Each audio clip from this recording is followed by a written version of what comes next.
Hey everybody, Baily Hancock here, and today I have an awesome guest. She's kind of a 2-for-1 deal because she's not only a PR vet with like 20 years of experience, 10 of which she was running her own company. She's also now a published author and a confidence expert for the book, My Hype Book. So this is Toni Purry. I'm so excited to have Toni because she seems to know a lot about a lot of things. She has a really cool career journey of her own, and she happens to be an expert in confidence, which I don't know anybody that couldn't use a little bit more of that. So welcome, Toni. Thank you so much. I love this. When you invited me to be on, I kept thinking, okay, now how do we manage to keep this down to a minimum? Because we tend to go in for a very long time when we connect. Yeah, I know it's going to be an issue, but we're going to do our damnedest. Okay. Yeah, I know, because this could be about 5 to 10 hours. The first time Toni and I ever had lunch together, we were like, okay, let's meet up for coffee. And they were like, maybe we'll just make it lunch. And it was like a 3.5-hour thing. And we didn't even know. We looked down, we're like, wait, that's not right. I know. Did the time change like in the middle of the day? Right.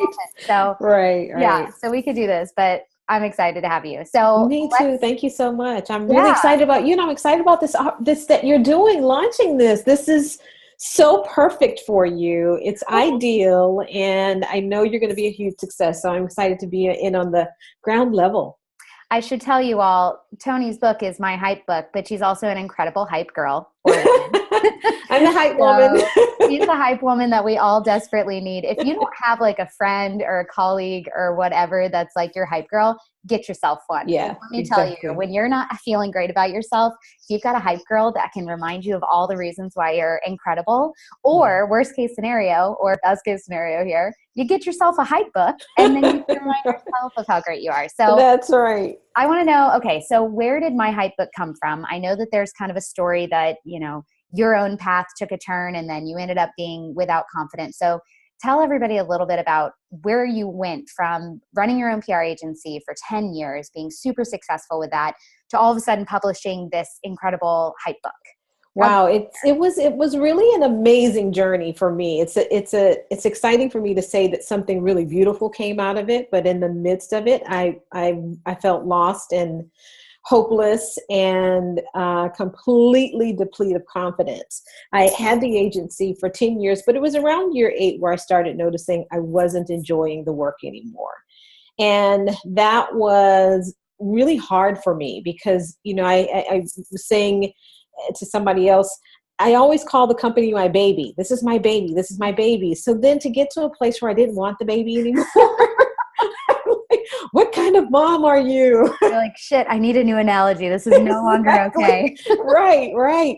So I was really in this dark place because I didn't want to run an agency anymore. Agency life had really taken a toll on me. I was burnt out. I had a great team and a really great roster of clients. We represented clients like hotels and destinations and airlines and really, really fun luxe chefs and that. But it's still running a business, being an entrepreneur is a journey and it can be really taxing. And so I came to a place where I was just unfulfilled in doing that, but I didn't know what to do with that. And I really grappled with feeling like a failure because it didn't make me happy anymore. And I didn't have another thing that I wanted to go to. So that was the big challenge for me. You just needed something different. Exactly. It's one thing to say, I don't want to do this anymore and tell your friends, but I'm launching this new business or I'm taking this new job. I don't want to do that. And I have no idea what else I want to do. And so in the midst of that, after I scaled the business way back and started working from home, my husband was watching a documentary of Muhammad Ali. And I am not a boxing fan, but for some reason this day I was fixed on the television and his confidence. All I could think of is how in the world did this man maintain his confidence in the face of defeat? How did he maintain it when even the country hated him because he wasn't supporting the Vietnam War? And then when he was stricken with Parkinson's disease and he couldn't speak, he still exuded all of this confidence. And so I'm like, how did he do it? A few clips later, I see right before he's going into a fight and his hype man, his corner man, is in his face. Baily, he is yelling at him reminding him of all of his victories and his wins and his knockouts, and he's the champ and he's the greatest. And honestly, in that moment, I thought, well, if we all had a hype man, Right. reminding us of all of our successes, then we'd have that kind of a confidence as well. So I thought, I need to make myself a hype book. I need to just sit down and write out my achievements, write out those things that make me really proud of myself. And I did that. And so for 2 days, I sat in the middle of my living room floor. I cut out pictures. I really took the time to reflect and journal in great detail about not only just listing the victory, but the journey in getting there, the sacrifices, the hard work, the determination.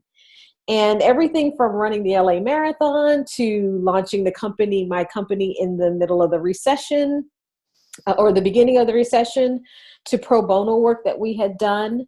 And I tell you what, within 2 days of doing that, this confidence rose up, a sense of renewed confidence rose up in me like never before. And it was like all of a sudden I had this launching pad for whatever was next. It didn't matter. It didn't matter. I was looking at myself through my success lens, and it made a huge difference.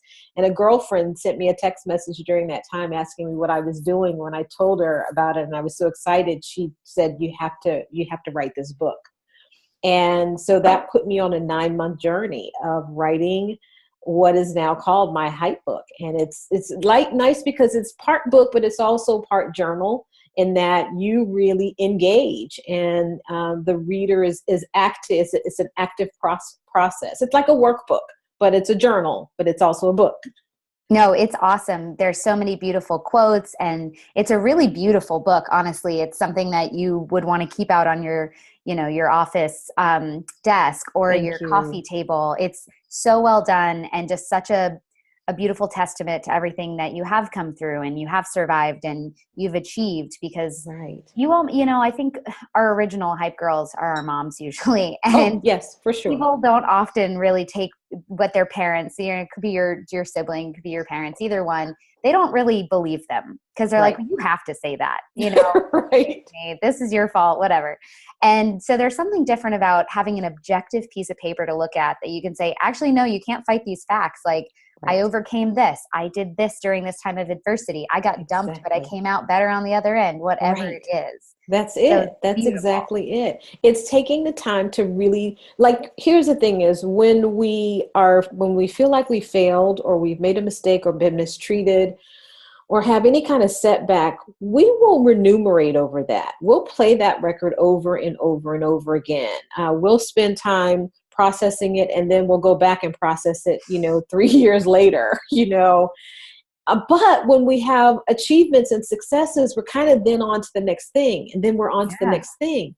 So if you think about the amount of time you spend, mental space you spend on those disappointments versus how much time you spend relishing on the achievements, it's usually grossly imbalanced. And so this book is hopefully a paradigm shift in how, you see yourself and how you do that and think about, yourself and your accomplishments. Yeah, no, it's so true. We all beat ourselves up for the same mistakes for years and years, or, we think about what could have been, and yet the things that we have done well, you're right, we gloss right past because we're on to the next. So Exactly. I want to know, before we go on with the confidence piece, because I'm always fascinated when people switch either career paths or industries or roles, which you did. You went from doing PR to creating this book and then launching it. You did a Kickstarter. Now you're doing speaking engagements and conferences and workshops. I want to know the piece between the day that you decided you were going to pursue this hype book, even if you didn't know what it was yet, and maybe your first, the first sale you made. Like, what were the things that you realized that you didn't know that you needed to know? Who were the people that you realized you needed to connect with because you needed help or whatever it was? What were the things that, if you had to lay it all out as a step-by-step process, what was the gap between where you were and where you needed to be to make this book come to life? Do you know what I will say? The biggest thing is, where my biggest challenge is, especially with running my agency, is I really did a lot alone. I was no good at asking for help. I was the type, I'm going to figure it out. I will plow my way through this. I'll get this done. And so when I came to that place where I wasn't happy with my work anymore, I certainly wasn't going to tell anybody about that or ask for help in that, because it felt like such a loser place to be in. And so my biggest lesson in that was I spent a lot of time suffering in silence when I shouldn't have. One of my girlfriends, she says, you can't be suffering in silence. And I'd never heard that phrase before. And then I realized that's exactly what I was doing. So after launching the book, and so I did the Kickstarter, we launched the book on Kickstarter, and it was really unique how it all happened. I didn't have a deadline for the book. I just knew I was writing a book, and when I finished, I finished. And my graphics person, Joanna Holden, worked with me from the beginning pretty much. And so then I got an invitation to go and speak at a commercial real estate development company in Boston. This was in January, and they wanted me to come and speak in May, and the book wasn't even done. So now I had a deadline. I had a really hard deadline. Like a deadline to get your shit together. Exactly. And it was a huge opportunity, as well. And so that really put everything in a fast forward motion. And then we launched the Kickstarter. And so the Kickstarter went really well. We met and exceeded our goal by 30%, did fulfillment. And then the middle of the summer hit me, or late summer, it hit me, okay, I have a book. Now what? Right. Because I didn't set out to write a book. It was really very an organic process. And I found myself in this place of, well, now what do I do? Being in a place that was unfamiliar was familiar because I had been in an unfamiliar place when I lost my confidence through my company. And the one thing that I realized I didn't do before was ask for help and to reach out to people and to say, what do you think? And how would you do? Or what would you do? And that was the key in me landing in this new place of now doing these workshops and speaking engagements and just sitting down with people and say, hey, how can we collaborate? How can we team up? What is there that I can do for you? And let me tell you, this is what I'm looking at. Do you have suggestions on what I should do? And that was I will say it was a very humbling place to be, even though it really shouldn't be, because I just wasn't used to asking for help. But boy, when I tell you the people that came out to support me, and Carrie, our mutual friend, Carrie Murray, who's the founder of the Business Relationship Alliance. And is it relationship or resource? Relationship, yeah. Relationship, Business Relationship Alliance. She and I, we sat down. She was one of those people. I said, let's sit down. Let's figure something out. And we hosted a brunch, a confidence building hype brunch together. And it was fantastic. And that was one of those things that I came to really understand and appreciate the value of asking for help and reaching out to family and friends and being really candid and honest about where I am and the fact that I don't know. And I think as entrepreneurs, you often feel like you should have all the answers because you're the head of the company and your team is looking to you to have all the answers. So the last thing you want to do is say, I'm trying to figure it out as I go, So that was probably one of the biggest things for me. Well, and that's such an important factor that a lot of people, I think, need to hear, because the majority of people I know don't like asking for help. And I think we're, especially as women, we're taught to be independent. We're taught to just figure it out. We're taught to don't ask for help because you'll seem weak and all of those things. So it's just a lot of ingrained stuff in us that we need to get past. But my other life is as a collaboration consultant, and everything I do involves working with other people. And it is so much more fun. It's so much more efficient. You get so much more accomplished in such a short period of time because you have people there to provide you with the resources that you can't provide yourself. Right. And when it comes to moving through your career, I'm a big fan of, bringing on career collaborators, I like to call them, people that are along for the ride with you, whether they're your colleagues, former or current, your mentors, your former boss, your current boss, people that just like you, that are in your network, that you can say, hey, I'm thinking about potentially leaving this company and doing whatever X. Mm-hmm. Can you introduce me to anybody that could help, or could you help, or do you have advice? Do you have feedback? It's so much better of a process when you don't go it alone. It really is. And you nailed it. It's that illusion that we're being weak if we ask for help or support, and that will, it paralyzes you. So now I meet with people all the time, and sometimes it's just like us, just a lunch to get to know each other. And then we find out, later, oh, we can help each other in, in like a million billion ways. Exactly. Yeah, no, that's so great. And then now you've got a published book, and you have, I hope you got a whole new hype book for yourself to fill out like for this second phase. Because I feel like you've already had, 20 amazing years of success. And I'm sure a lot of bumps in the road and what felt like along the way, because that's just part of the deal. But now you're in this new zone. And I'm always fascinated by people that they do make a jump, even if it's not a crazy leap. Like PR to publishing is not insane, right? PR to confidence building workshops, not crazy, but it's still a pivot. And I think what will be interesting, and in 10 years, we should meet again and talk about whatever the hell you're doing next. I'm sure it won't be this book. I'm sure you'll be on to something else. I'd be surprised if it was 10 whole years and not shorter. But because I think once you make a leap once, it gets easier and easier to make a leap again. But I'm sure having a backup hype book to tell you, hey, remember you did it before. Right. Would be really helpful. Honestly, that's the whole thrust behind the book. It's using, I was looking through the book recently or talking to somebody about it and pointing some things out. And there are pages that have words and the definitions to those words. And momentum is one of the words in the book that I like to use a lot.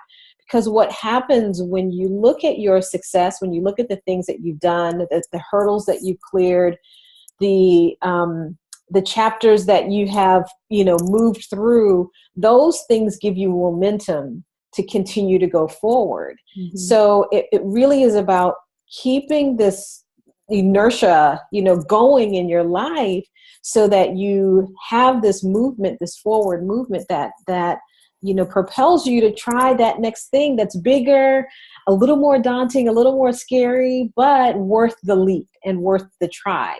Because I have found also, I didn't know how to, the biggest thing that I learned too in my whole process, I didn't know how to fail. And my first job out of college, my boss, I worked at a regional theater in the marketing department. And I came up with this big campaign that I wanted to do. And I was so excited about it. And I took it to her and I said, I want to do it. It's going to be a huge success. And I'm really excited about it. And she says, well, what makes you so certain? Because she had held my position before me.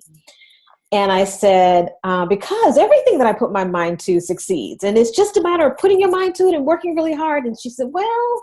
Did she hit you? I know, right? She said, life doesn't always happen that way. And so I just want to prepare you because I know this market that you're tapping into. It's really challenging. And, but I support your idea. I think it's great. And she said, well, what if it doesn't work? And I said, but it's going to work. It's a great idea. Don't you think it's great? She's like, I think it's a great idea. But I also know that great ideas, it doesn't end there. And she says, well, I'm just concerned that when something in life hits you that fails, that you're going to crash and burn. And my, young 20-year-old self said to her, but I won't ever have to worry about that because I'm always going to succeed at everything I put my mind to. And our 20-year-old selves would have gotten along very well. I wasn't trying to be flippant or sassy. I really was just that naive and that hopeful. And I think it was a good combination because ignorance is bliss and there's something kind of wonderful about that. But there was a key to what happened is it wasn't until 20 years later that I hit that crash and burn. And what was that boss's name? Tamara Cofield. Thank you. I was going to say, Tamara, if you're listening, Toni Yes. has something to say. I know. Thank you. Thank you. It was Thank a you. long 20 years, but it got here. It got here, and it was, I mean, it wiped me out. But I'm so glad because I was able to think back on that and just have a great memory of somebody who tried to advise me early on, that you'll be okay, you'll be fine, but you know, these things happen. And so, And so aren't you glad now that's I'm, stuck in your brain too? oh my goodness. Because I'm Yes. sure when you got there, you were like, Yeah, exactly. I would That's do what she was something about talking about. this. Yeah. Yeah. So now though, as fearless as I was before, I was fearless with the notion that failure is not an option. Now my fearlessness is I'm a big dreamer still. I go after things, but I give myself a bit more of a break in that I'm going to put all my effort into it so that it succeeds, but I'm also going to let myself off the hook if it doesn't turn out exactly the way I want to, because there's also lessons learned in that, which, you know, is a chapter in the book. That's awesome. Yep. I think all of that's very important to acknowledge and then move past and say, okay, yeah, failure really isn't a thing, because you can always learn from those failures. And I don't think there's ever been a single failure in my life that didn't end up directing me to a new direction that was ultimately far better than what I wanted, right? What I thought I knew I needed. Right. So it just takes time, though. I think you shouldn't be expected in your 20s to have any sense of reality of the way. That's true. That's true too. What are you going to do? You know, there's so many things you've got to learn all at once. It's like once you hit 30, then you can start being like, oh yeah, okay. I'm starting to get the game. I get it now. I'm learning the rules. I can't always win. Yeah, but man, those are hard lessons the first couple of times it happens. And you're like, it's not supposed to happen to me. I know. I was the exception to the rule. Right. I worked really hard. I did everything that I was supposed to do. I followed the rules. Exactly. Yeah. So I want to shift really quickly before we leave the PR world behind. Okay. So it's always been interesting to me to think about yourself as sort of your own company. So as it relates to your career, when you're looking for a new position or you're starting to daydream about what you might want to do next, I always find it helpful to think about yourself, all of your knowledge that you've gained, all of the skills that you've picked up along the way, and what you were born with, the people you've met, the places you've worked, all of those things as part of kind of you Inc., right? You as a company. And so I'm always fascinated by the idea of being able to articulately, that's not right. Yeah, articulate. Of course, that word of all things I trip on. Articulate. Yeah. I'm always fascinated by being able to tell your career story in a way that makes sense and is compelling to whoever you're trying to get to hire you next, or if you're starting your own company, whoever you're trying to get to back you. So what are some PR tips from the PR maven herself that somebody can use? So say they're starting to think about moving over to a new industry, and they're going to have to get in that interview room or write that cover letter and be able to kind of explain their story or put themselves in the best light and acknowledge all of those different elements of themselves that makes them really unique and hireable, even if maybe they don't have experience in that particular zone. Do you have any good, like, just PR as you Inc. tips that people could use to telling that story? Well, I think it starts with the process of really taking a look at your own. It's funny that you say that, because I always use a resume as a good example of how my hype book works. You know how many times you've pulled out your resume and you go, oh, I forgot I did that. Yes. And then there's sort of this renewed sense of oomph about yourself, because you just forget about that. You've moved on to the next job and then the next job. So taking time to really look back on your skills, your assets, and walking yourself mentally through the process that you did to achieve those things that you did on your job. That's a really great way to get yourself really hyped up, really excited, because confidence is such a powerful tool. There's something that I talk about in my workshops about how confidence actually wins over competence on many occasions. Right? I've seen it. Exactly. And you'll see somebody and you're like, how did they get to the top? And it's because they just have this confidence that they can do the job. And I'm not talking about the crazy ego maniac, but I'm talking about that person that just really believes they can do it. And then, they get in there, and of course they have to, live up to that. But that is that thing that I say, become your hype person. As a PR person, my job was to hype up my clients, to get people excited, to build confidence about their brands and their service or their personality. And so looking back over your own history or your qualities or those things that you're really great at, even asking your friends, what is it that you see in me that's a really good quality? And taking inventory of those things, because that will help you walk into that interview with that much more confidence, seeing yourself as worthy of being there, and also much more giving you a much greater ability to confidently express that, so that the person you're interviewing with sees it. Because sometimes you don't have all the, you don't have all the experience for a job that you're going after. But if you can walk in there with a level of confidence that says that you can learn how to do it and do it really well, you can get hired, Yeah. and that is, I think that's a real confidence builder right there. Oh yeah. Once you get a job that you feel slightly unqualified for, Yep. there's fewer feelings that give you an ego boost where you're like, oh, okay. I mean, of course, Right. it's usually it's followed by like a moment of, oh shit, what have I Oh my God, what am I going to do? Oh Exactly. my God, can I actually do this job? Right. I don't know. Yes. There's always that moment. But I think if you're always insanely confident that you know what you're doing and Right. you never feel those moments of imposter syndrome, you're probably ready to move on from that anyway. Right. I think there's got to be a level where you have confidence in your ability to do whatever, but you're not so overly confident that you're no longer challenged, right? Exactly. That's the thing, is challenge is a big part of it. Being challenged is a big part of it. And it's a big part of what contributes to that imposter syndrome, as well. But I think we have to manage that. We have to find those ways to manage that so that those things work for us and not against us. Mm-hmm. Awesome. Okay. PR's gone. We're done with PR. We're full hype book now. So, we kind of just talked about it a little bit, but I want to hear your thoughts on what is the line between being super confident and being, an egomaniac, like way too confident, cocky, arrogant person. How do you know if you're kind of in the right zone with those traits? Okay, so here's the thing. The book, as you just held up, is really, I purposefully did the cover to be pretty discreet. So it's just debossed. My hype book is just debossed. And then the quote on the back, the presence of humility should not mean the absence of personal accolade.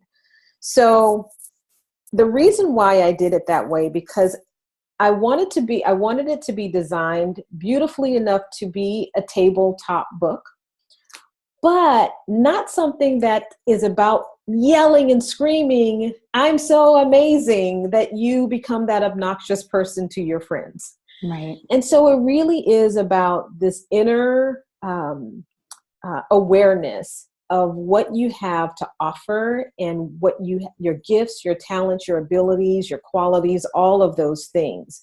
It's a very, very personal journey. And the difference to me between pride and confidence is there's something about confidence that helps other people to raises other people up. You ever walk into a room where you're around somebody who's confident? They may be a little bit intimidating, but there's something about you that you're drawn to them and you want to get closer and you want to glean from them and you want to know about them and you want to know from them. Secret. What's right. going on? Exactly. And it's just something that's very magnetic. Mm-hmm. Pride, however, is that thing where you look down on other people and you think more of yourself than I think you actually should. I think it can be a really fine line, but I also think it can be a really gaping, just, this distinction between the two. But my hope was never to create something that, caused somebody to go crazy, but it really is. And I know far more people who are way too critical of themselves than people that think too much of themselves. but it's a process of using it as a tool to talk to yourself, to change what's going on in your head, not necessarily to tell the world about it, because that doesn't, really matter. Okay, so how do we do it? All right, so let's go with scenario here. You got laid off from your job. This actually happened to me 7 years ago. I got laid off from my job for a number of reasons, but, a few of which were my own fault. Which, probably took me 5 or 6 years, if we're being honest, to come to. But that was such an ego blow because I had been such an all-star at that job for a long time, and then had some personal stuff go on and let it affect my work and all of these things. And so I got let go. And in the moment, there was the ego blow because you're like, how dare you? Don't you know who I am? Yeah, 20s are crazy. And then there's, it's almost the many stages of grief, right? It's like the next phase for me was, oh God, I'm never going to work again. Who's going to ever hire me? Like, what am I going to do if I can't even do this? What am I?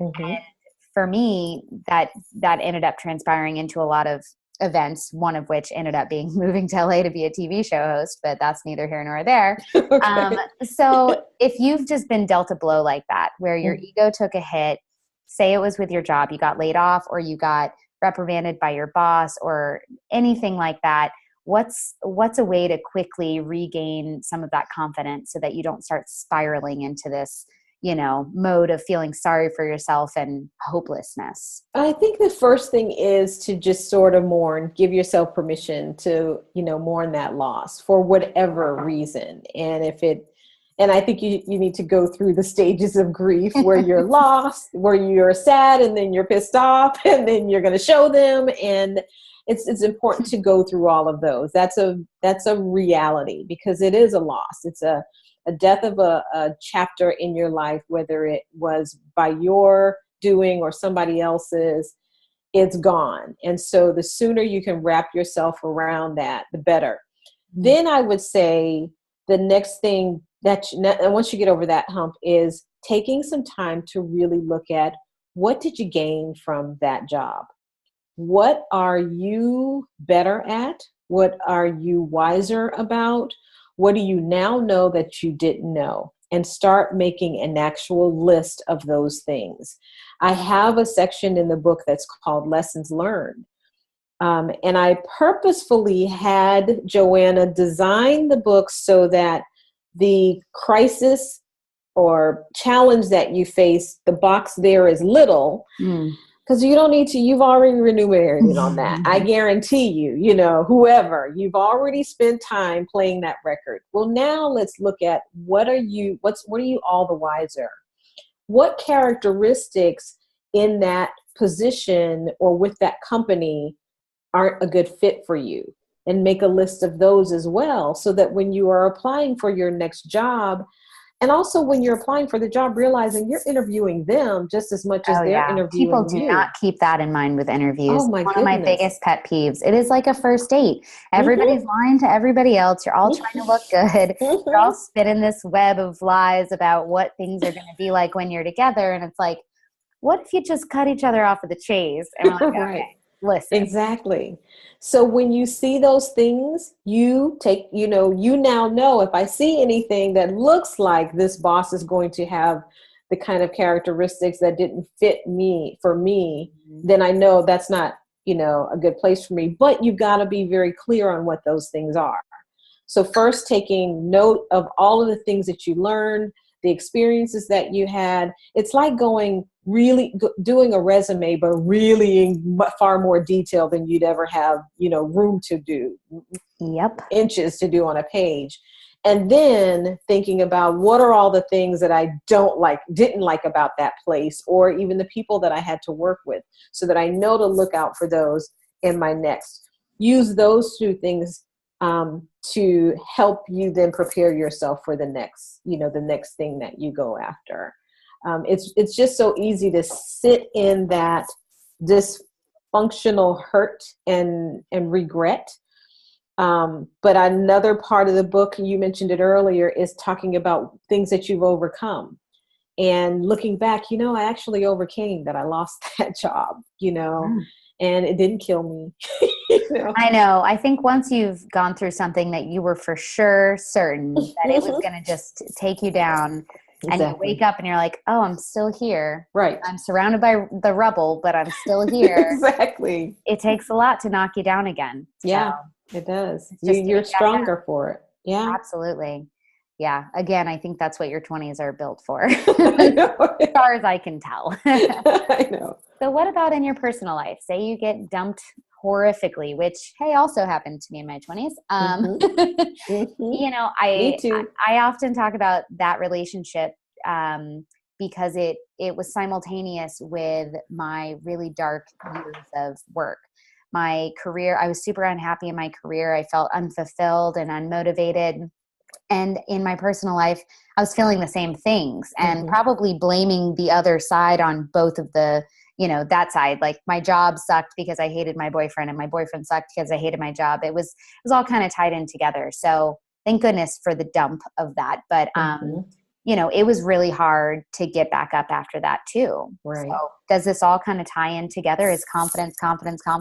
I think it ties in. The reason it ties in is because the more you know who you are and what you have to offer, and you see yourself in that, through that, the reality. I'm a firm believer that we all are actually a culmination of all of the good things that we do, more so than the crappy stuff.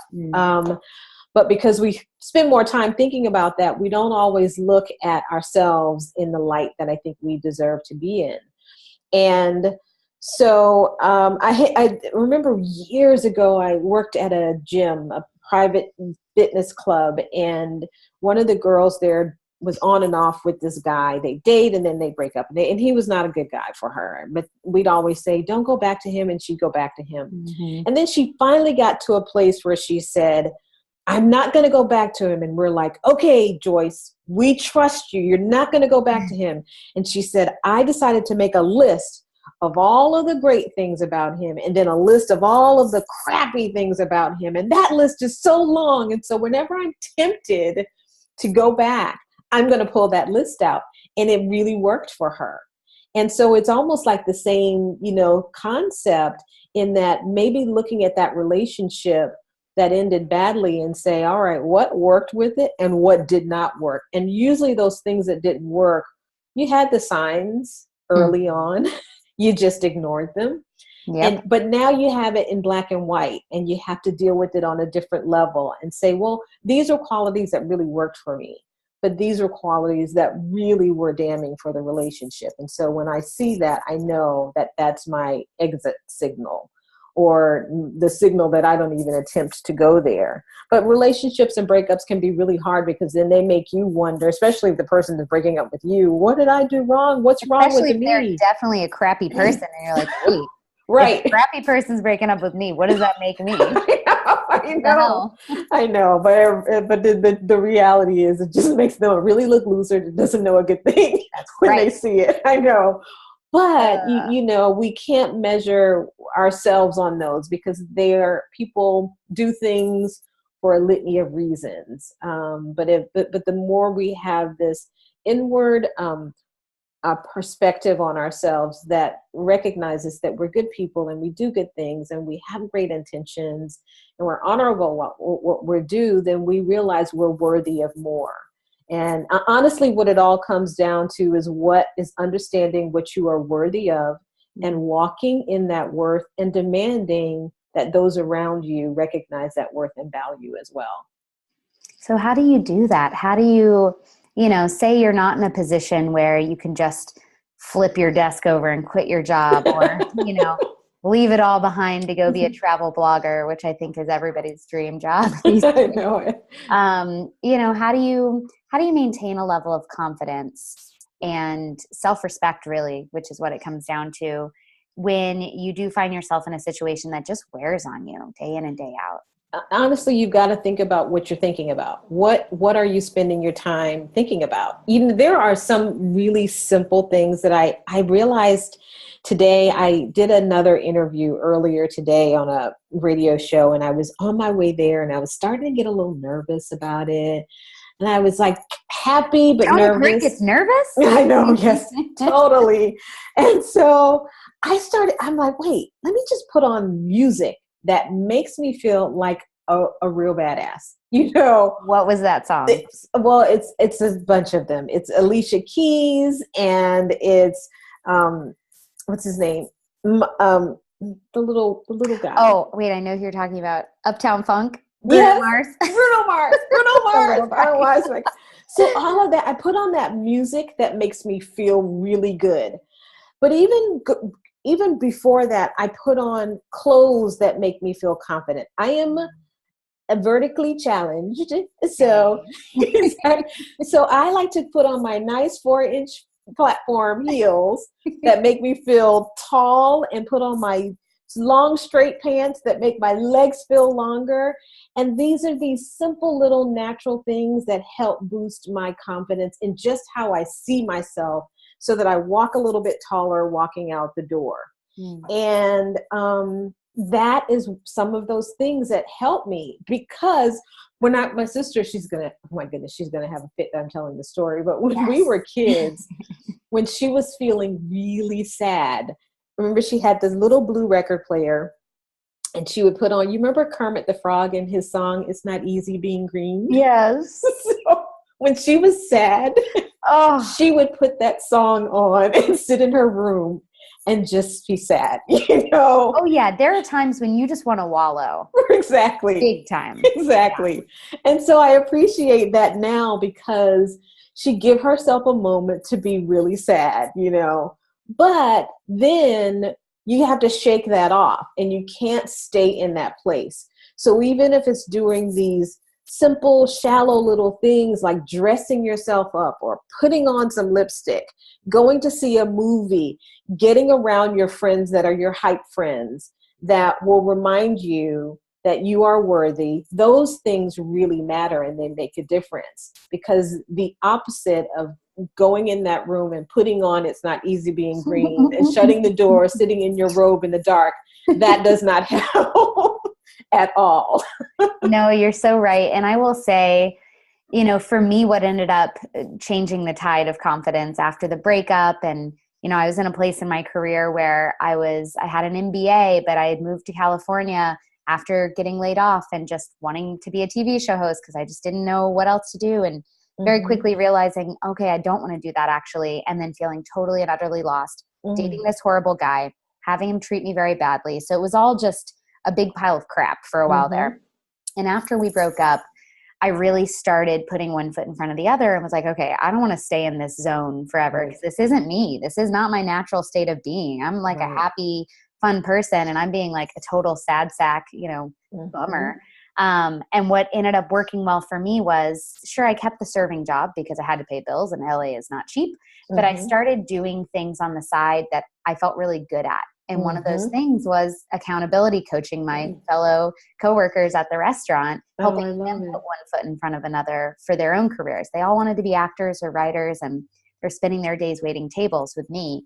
Everybody just feeling sorry for themselves. And so doing those things that I felt really good at, and getting immediate praise from people saying, you're really good at this. You should charge for this. And I'm like, I don't know. I just like doing it. Back when, it felt weird to charge for things that you were good at. And it was through that confidence that I started building, doing those things, that other people started to notice. And I ended up making some new connections who then connected me to the job that I would eventually take after that, which was my first job back into the real world after getting laid off, a few years earlier in Florida. And if it hadn't been for those moments of me being like, wait, I'm not just a waitress. I've got a lot more to offer the world, and having people reaffirm that, and hype me up and show me that I was actually good at something that I hadn't been doing, that started, I feel like it's a vibe you start to put off. It is. And I will tell you, it was not but a few months later, after I got that first job out of the restaurant industry, that I ended up starting to date my now husband. And people can tell when you're feeling good about yourself. Sure. You project it. Yes, you project it whether you want to or not. And as much as we think that we can hide it and we can mask it, there's something about what's going on the inside that definitely shows through on the outside. So I think we all have a responsibility to do our due diligence to make sure that we are constantly working on that inside. You know what I have to say I love about your story is when you moved here after your job in LA, you kind of have to keep working because you can't just not work here. But that you kept moving forward, because it could be very easy to say, wait, would you say you've got your MBA, your master's? Mm-hmm. I've got my MBA and I can't wait tables and then you really get in the funk because you're not finding the job that you need to have because you're in such a funk. And when you go in that interview, as much as you think you may be going in there looking all confident, that lack of confidence somehow shows through. But you did something, you kept doing it, even at waiting tables. And then you found something in that to continue to move you forward by doing this thing that brought you a sense of joy and purpose with the people that you worked around, to a point where it really informed this new, life that you're now living, where you're doing this for people on a whole nother level.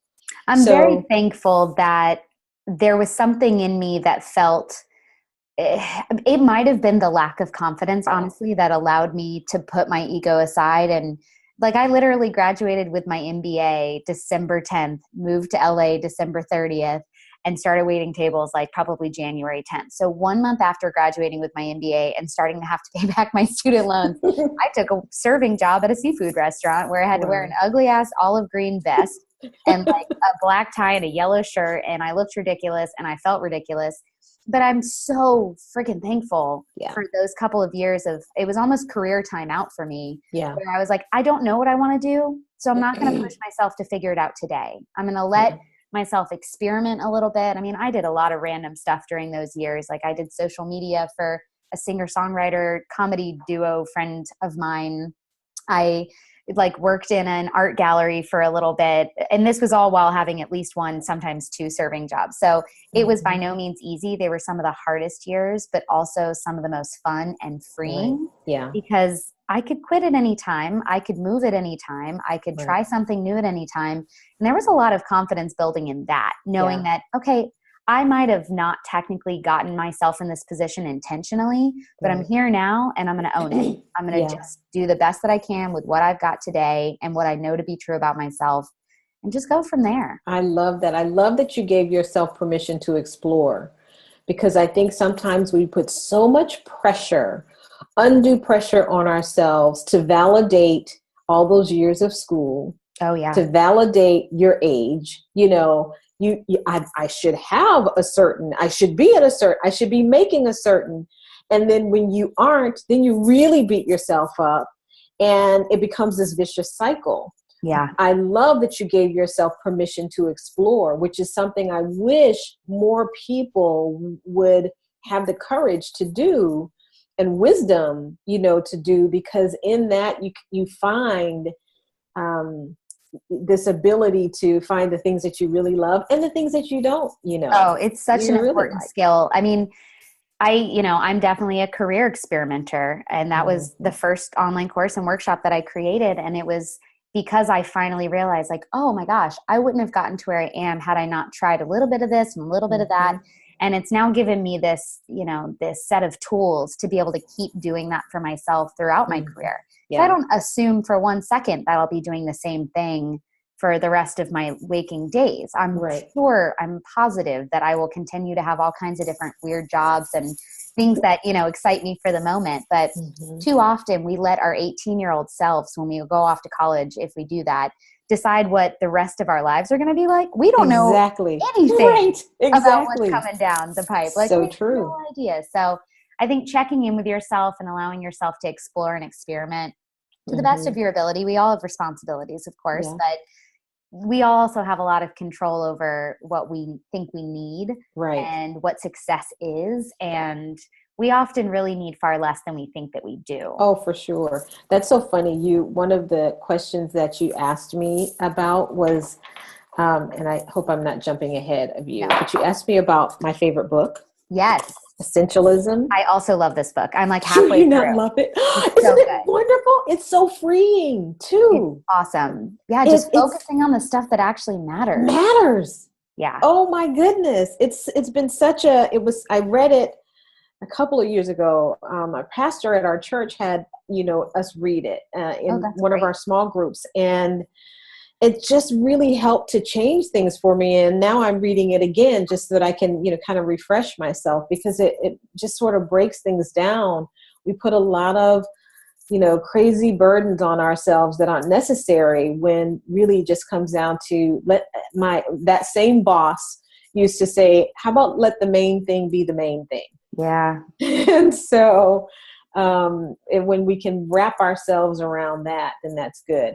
What also one thing that I would say too is, when you're in that place, is having mentors that will help you, because sometimes we get in denial. We don't want to accept that this journey is over, or this season is up.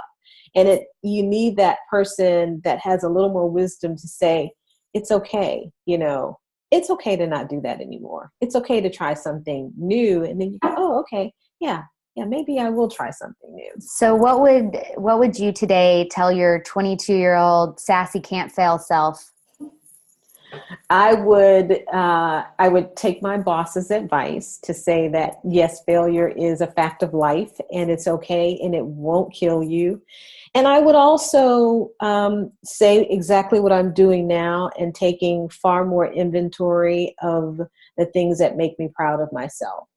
And I spend a lot less time ruminating over my disappointments. I found that to be the booby trap. And I remember my sister, when she was going through a really challenging season, you remember that little song? It was a little church song. And you'd say, I've got the joy, joy, joy, joy down in my heart. She said, so when she started feeling bad, she'd just sing that song really loudly in her car. But is this the same sister from It's Not Easy Being Green? So she's clearly got a theme here. She's got a theme. She totally has a theme for every situation. She really does. And so she's the one that says, when she walks into the room, the Bruno Mars music comes on. That's great. It's kind of true. She's sort of the party waiting to happen. But she said, when she'd have those defeating thoughts, she would just sing that song out really loudly in the car, just to shut that noise up. And it's almost like we have to have these tricks that help us to convince ourselves of what's right about ourselves, as opposed to letting, the dark stuff eclipse, what's going on. Right. And I think I did that. I didn't, probably the biggest thing of all that I would tell myself is to let myself off the hook a lot more quickly and more easily than I have had a habit of doing. Yeah. We're all very hard on ourselves, and, we're all just trying to figure it out. Yeah. Yep. Unnecessarily so, but that is part of the journey as well, so I'm grateful for that, but I'm also really cognizant of trying to teach myself these lessons, so I don't go around that same, Yeah, get a new lesson to learn. Quit teaching yourself the I love that. thing over. That's right. Get a new lesson to learn. It's true, because there are some lessons, they'll keep coming at you until you really get them. Right. And so the sooner you just acknowledge it, you're like, okay, fine, I hear you. Yeah. Fine, I learn, I get it. I'm moving on. Then I'm sure you'll get served another brand new lesson to take it. Exactly. But at least then you're growing, right? You're growing. And you can use that lesson to inform this new lesson. Absolutely. So yeah, we're all just a combination of all of our experiences and everything that's happened. And I think it's super important to remember. And that's why you should probably all go get yourself a hype book. That's why. Because not only are they beautiful, even if you never fill it out, which you obviously should, they're so awesome. So if you're in a place where you're like, all right, I'm feeling a little down, I don't know who I am anymore or what I have to give, it's such a great thing to fill out and have by your side during those dips in your life. So thank you. I really appreciate it. If there's one thing that I hope that I do is show people how to become their own inner advocate. Be your biggest cheerleader, be that champion for yourself, because sometimes you don't always have somebody else around you. And it really is just a matter of looking at the facts. And if you put in the facts in that book, then you can't argue with that. You said that earlier. I love that. I hadn't heard it put like that, but you can't argue with the facts. Yeah. And when you're tough on yourself, you're laying out probably a lot of facts about why you suck. So you may as well do it for why you're awesome. Exactly. I know good. it. Well, Toni, I love this. We could keep going for 100 hours, but I know. in the interest of brevity, we'll cut it here. But thank you for all the work you've done on this. And I'm so excited for even more people to learn about it and how to incorporate confidence in their own lives and careers and personally and everything, because it's so important. Thank you so much. Thank you for letting me be a part of this. This has been as fun as our lunchtime, so we have to do that again sometime soon. Yeah, and we didn't even drink. That was also I know, right? It sure was. That's right. I know. So good. But thank you so much, and I'm so excited for you. I will be tuning in to every episode because I love your questions and the way you interview, and I know this is going to be a huge success. Thank you. I'm feeling so confident. Oh, very good. Very good. Thanks, Toni. All righty. Take care. You too.